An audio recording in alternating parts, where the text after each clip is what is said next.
행복한 하루 보내시고 계신가요? 안녕하세요, 라온입니다. 우리의 몸은 60% 이상이 물로 이루어져 있습니다. 그만큼 물은 우리 몸의 기능과 활동에 중요한 역할을 합니다. 실제로 우리 몸은 물을 며칠 이상 마시지 않으면 살 수 없습니다. 그래서 어떤 물을 어떻게 또 얼마나 마시느냐가 매우 중요합니다. 또 우리 몸에서 소변, 대변, 땀 등을 통해 노폐물이나 독소 이물질 등을 배출시키는데 물을 잘 마시게 되면 원활한 신진대사와 함께 신체의 잠재적 질환과 만성 염증 등이 줄어들게 됩니다. 그럼 영상 시작하겠습니다. 구독과 좋아요는 영상 제작에 큰 힘이 됩니다. 원활한 신진대사와 만성염증을 줄이는 똑똑한 물 고르는 방법 4가지에 대해 알아보겠습니다. 첫 번째, 하루에 물 마시는 양은 하루에 마시는 물의 양에 대한 이야기는 다양하게 있습니다. 하지만 하루에 7잔에서 8잔 1.5리터 이상 충분한 양의 물을 마셔야 합니다. 우리 몸에서 땀이나 오줌 등으로 매일 수분이 배출됩니다. 그래서 매일 2.5리터 이상의 물을 섭취해야 합니다. 하지만 하루의 다양한 음식 속에도 수분이 포함되어 있기 때문에 따로 수분을 섭취해야 하는 양은 최소 1.2리터에서 1.5리터 이상입니다. 충분한 수분 섭취만으로 신진대사가 원활해집니다. 두 번째, 마시는 시간. 아침 공복에 섭취하는 물이 가장 좋습니다. 식사 중 물을 마시면 소화액이 희석되어 소화가 잘 안 될 수 있어 식사 전후로 1시간에서 2시간 정도의 간격을 두고 물을 섭취하는 것이 좋습니다. 우리의 몸은 수분이 부족하면 갈증을 느끼게 됩니다. 갈증은 우리의 몸에 매우 중요한 신호입니다. 하지만 어르신들의 경우 갈증 신호를 잘 인지하지 못해 탈수 증세가 올 수 있습니다.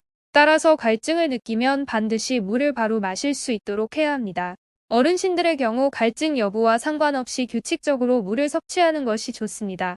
세 번째, 어떤 물을 마셔야 하나? 음료수는 물이 아니기 때문에 되도록 깨끗한 물로 마셔야 합니다.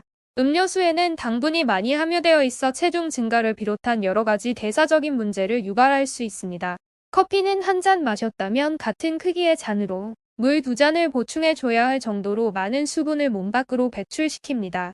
또 차갑거나 뜨거운 물보단 미지근한 물이 좋습니다. 플라스틱 용기에 담긴 생수는 환경 호르몬이 녹아 나올 수 있어 햇빛이 비치거나 온도가 높은 곳에 보관하지 않는 등 유통과 보관 과정에 유의해야 합니다. 물을 끓여 먹는 보리차는 아주 좋은 물이라 할 수 있습니다. 물을 끓여서 세균을 없애고 곡물로 각종 이물질을 흡착해서 제거하는 자연적인 정수 기능과 함께 보리에서 나오는 미네랄과 수용성, 식이섬유가 식수에 추가되었을 테니 굉장히 좋은 물이라 할 수 있습니다.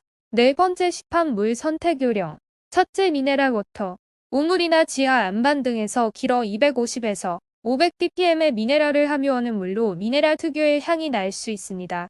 되도록 나트륨은 적고 칼슘과 마그네슘이 많은 물을 선택합니다. 둘째, 정제수. 직류를 통해 물을 기체화한 후 다시 액체 상태로 만들어 물 속에 녹아있는 미네랄을 모두 제거하고 화학적 물리적 과정을 통해 물에 녹아있는 모든 성분을 제거한 물입니다. 미네랄 같은 유익한 성분을 포함하여 부수 성분이 없습니다. 셋째, 탄산수. 가스가 함유된 물입니다. 여기에 향이나 당분이 추가되면 탄산음료로 분류됩니다.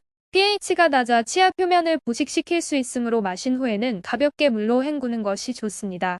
넷째, 비타민 워터. 비타민을 추가한 물로 균형 잡힌 식사를 통한 비타민 섭취를 대체할 수는 없습니다. 음식이나 영양제 또는 비타민 강화 시리얼 등으로 비타민을 충분히 섭취하고 있는 사람이 마시면 비타민 과다를 유발할 수도 있습니다. 건강하고 똑똑한 물 고르는 방법 4가지에 대해 알아보았습니다. 물은 우리 몸의 가장 기본이 되는 음식입니다. 작은 것이라고 소홀히 할 수 있지만 우리의 몸을 건강하게 지키기 위해 꼭 필요한 물입니다. 작은 실천 하나로 건강한 삶을 지킬 수 있습니다. 우리 모두 건강하게 100세 인생 살아봅시다. 여러분의 생각과 의견은 댓글로 남겨주세요. 그럼 영상 마치겠습니다. 행복한 하루 보내세요.